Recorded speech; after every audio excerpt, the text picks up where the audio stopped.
kulanti wanaagsan daawadayaal halkan waa deegaan channel TV oo aad ka dhageysataan barta aan ku leenahay xagga wararka leenahay daawadayaal caawa taariikhdu waxa weeyaan 16 bishii koobaad 2018 waxaana caawa idin soo jeedinaa qodobadii wararka caalamka ugu doorka roona intii aanu idinka soo qaadnay waxaanu qodobadana ugu horeysin doonaa wadanka Mareykanka oo cabsi daraadeed uu ka qabo Kuuriyada Waqooyi gobolada qaar laga seexan waayay waana gobolka Hawaii oo ay ka dhacday arrin warwarkeeda leh madaxweynaha wadanka Faransiiska Emmanuel Macron oo booqday xiradii qaxoontiga Yurub ugu weyneed ee la xidhay iyo booliiska Jarmalka oo baaritaanka wada xaafada kamid ah magaalada Berlin ee caasimadda wadankaasi qodobadaas oo dhan iyo qodobo kaleba waxaad ku daawan doontaan daawadayaal barnaamijkeena caawa oo aad iyo aad u xiiso badan waxayna ku bilaabi doonaa dawladda Mareykanka oo cabsida ay qabto ayaan ku bilaabi doonaa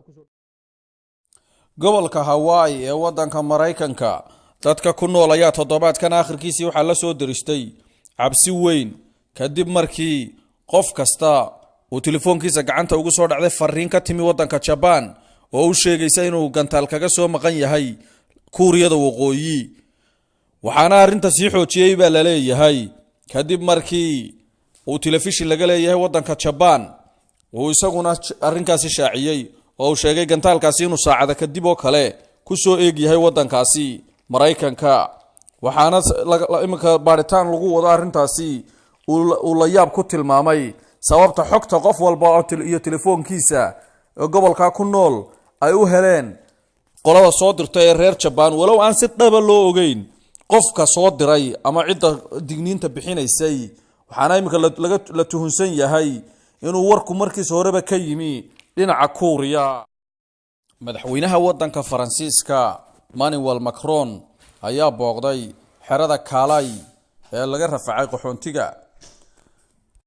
waxa kale oo booqday qaxoontigii xeradaasi laga xidhay oo isaguna ku jira meel u dhow oo aan ka fogeyn oo kaam looga sameeyay halkaasi wali waxa la og yahay inaanu qaxoontigu ka qancin gelitaanka Ingiriiska inuu isku dayo walow uu Ingiriisku malaayiin dollar ku bixiyay meeshana ka dhisay gidaar aad u weyn oo aanay soo gali karin dadka magangeliyo doonka ama muhaajiriintu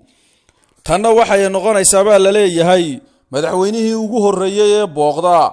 ee Faransiiska ka socda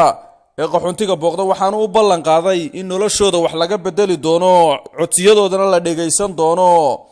dadkaasi qaar kamid oo la weydiiyay sababta ku kalifaysa inay Ingiriiska galaan ayaa waxa ay sheegeen inay haystaan diidmooyin wadamada Yurub qaarkooda sida Belgium iyo Faransiiska taasina ay kalifayso inay iskaga cararaan meesha waxaana booqashadani uu booqday madaxweynuhu ay imanaysaa ka hor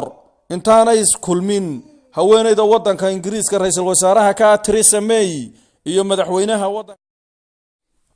booliiska wadanka Jarmalka ayaa baaritaan ka waday habeenadan u dambeeyay xaafado ka tirsan magaalada caasimadda ee Berlin waxaana la raadinayaa dad laga shakiyay oo loo maleynaya inay ka tirsan yihiin ururka Hamas ama ay yihiin shaqaalaha ururka Hamas uga dibadda uga shaqeeya asalkooduna uu ka soo jeedo wadanka Iran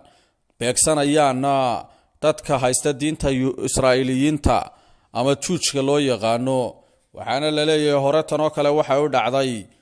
29kii oo lagu dilay magaalada Berlin 4 Iiraaniyiina oo qorshahan oo kale waday waxaana booliisku ay galeen tiraba dhowr guri oo ka tirsan xaafadaha kala duwan oo ku yaala magaaladaasi waxaana laga soo xiray dad sida la sheegay